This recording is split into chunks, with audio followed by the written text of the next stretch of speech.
Hello everyone. Today I will be solving the fourth question of this assignment. तो यहाँ पूछा है इसके A part में in the following equilibrium predict the direction of shift of equilibrium for each of the conditions listed below. तो यहाँ पर एक equilibrium equation दे रखी है और यहाँ पर फर्स्ट पार्ट में दे रखा है कि addition of H2. तो ये पूछ रहा है कि जब ऐड करेंगे H2 तो ये equilibrium reaction जो है ये किस डायरेक्शन में शिफ्ट करेगी. तो यहाँ पर अगर हम H2 ऐड करें तो equilibrium डिस्टर्ब हो जाएगा. इस इक्विलिब्रियम को रीस्टैब्लिश करने के लिए NH3 बनना शुरू होगा. तो हम लोग कह सकते हैं कि जब हम लोग ऐड करते हैं H2 तो इक्विलिब्रियम रिएक्शन फॉरवर्ड डायरेक्शन में शिफ्ट होगी. ठीक है, तो आपका फर्स्ट पार्ट का आंसर होगा कि डायरेक्शन फॉरवर्ड डायरेक्शन में शिफ्ट होगा इक्विलिब्रियम.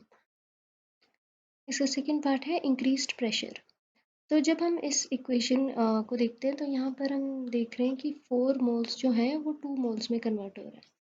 तो ये इंक्रीज्ड प्रेशर में हो रहा है.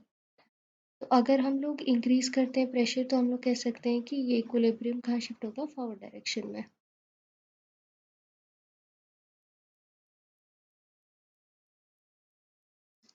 लास्ट कंडीशन है lowering of temperature.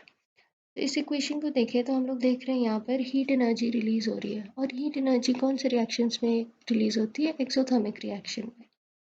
Exothermic reaction low temperature पे होता है. तो यहाँ पर अगर हम लोग टेम्परेचर को लो करेंगे तो जो इक्विलिब्रियम होगा वो फॉरवर्ड डायरेक्शन में शिफ्ट करेगा. तो इसका आंसर भी फॉरवर्ड होगा.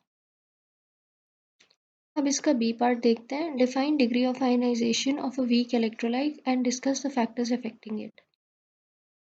तो जो डिग्री ऑफ आयनाइजेशन होती है या फिर डिग्री ऑफ डिसोसिएशन भी कहते हैं उसको, वो अल्फा से रिप्रेजेंट करते हैं. और ये क्या होता है, ये फ्रैक्शन ऑफ मॉलिक्यूल्स होते हैं of the electrolyte that give ions in the solution. In simple words हम कह सकते हैं. तो फॉर एग्जांपल हम किसी का एक वीक इलेक्ट्रोलाइट का एग्जांपल ले रहे हैं.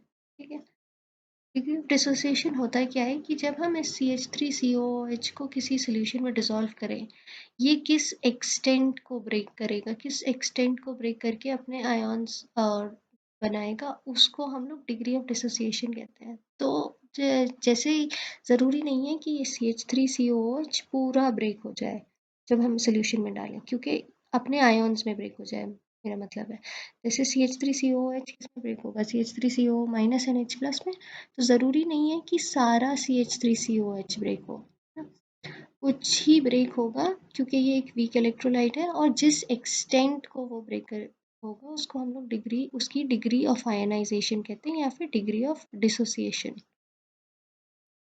कुछ फैक्टर्स होते हैं जो डिग्री ऑफ डिसोसिएशन को अफेक्ट करते हैं. ये क्वेश्चन में भी पूछा है. तो सबसे पहला होता है नेचर ऑफ सॉल्वेंट, फिर temperature, presence of common ion. तो पहला देखते हैं नेचर ऑफ सॉल्वेंट. जो सॉल्वेंट का हाई डाइइलेक्ट्रिक कांस्टेंट होता है उसके पास ज़्यादा आयनाइजिंग पावर होती है. तो मतलब वो ग्रेटर एक्सटेंट से जो इलेक्ट्रोलाइट हम लोग उसके अंदर डालेंगे सॉल्वेंट के अंदर, वो उसको हेल्प करेगा डिसोसिएट होने में, जिसका डाइइलेक्ट्रिक कांस्टेंट ज़्यादा होगा. इसका सेकंड है टेम्परेचर. तो डिग्री ऑफ आयनाइजेशन इंक्रीज होती है टेम्परेचर के साथ. फिर है प्रेजेंस ऑफ कॉमन आयंस. तो ये कहना क्या चाह रहा है कि फॉर एग्जांपल हमने AgCl डाला. ठीक है, अब ये डिसोसिएट हो गया Ag प्लस और Cl माइनस में. उसके बाद हम लोग ने NaCl डाला जो डिसोसिएट हो गया Na एंड Cl माइनस में. अब ये फर्स्ट इक्वेशन आप देख रहे हैं कि ये एक इक्विलिब्रियम इक्वेशन है. इसका मतलब क्या कि अगर हम Cl माइनस का जो आयन्स है वो इंक्रीज कर दें तो ये इक्विलिब्रियम इक्वेशन बैकवर्ड डायरेक्शन में मूव होगी और AgCl ज़्यादा बनेगा. इसका मतलब AgCl कम डिसोसिएट होगा. तो यही होता है कॉमन आयंस. तो यहाँ पर जब हम लोग ने NaCl डाला तो Cl माइनस जो हो गए वो कॉमन आयंस हो गए. इसका मतलब Cl माइनस इंक्रीज हो गए. जब ये इंक्रीज हो गए तो इक्विलिब्रियम बैकवर्ड डायरेक्शन में शिफ्ट हुआ और इसका जो एक्सटेंट ऑफ डिसोसिएशन होगा या फिर डिग्री ऑफ डिसोसिएशन होगा ये इफेक्ट हो जाता है कॉमन आयन इफेक्ट से. मतलब अगर कॉमन आयन्स NaCl का जो Cl माइनस है ये कॉमन आयन इफेक्ट दिखाने लग जाता है. लास्ट जो फैक्टर है वो है डाइल्यूशन, और यहाँ पर कह रहा है कि degree of ionisation of a weak electrolyte increase होता है डाइल्यूशन के साथ। यहाँ पर हमने फोर्थ क्वेश्चन के दोनों पार्ट्स आंसर कर दिए हैं। आई होप समझ में आया, एंड थैंक यू।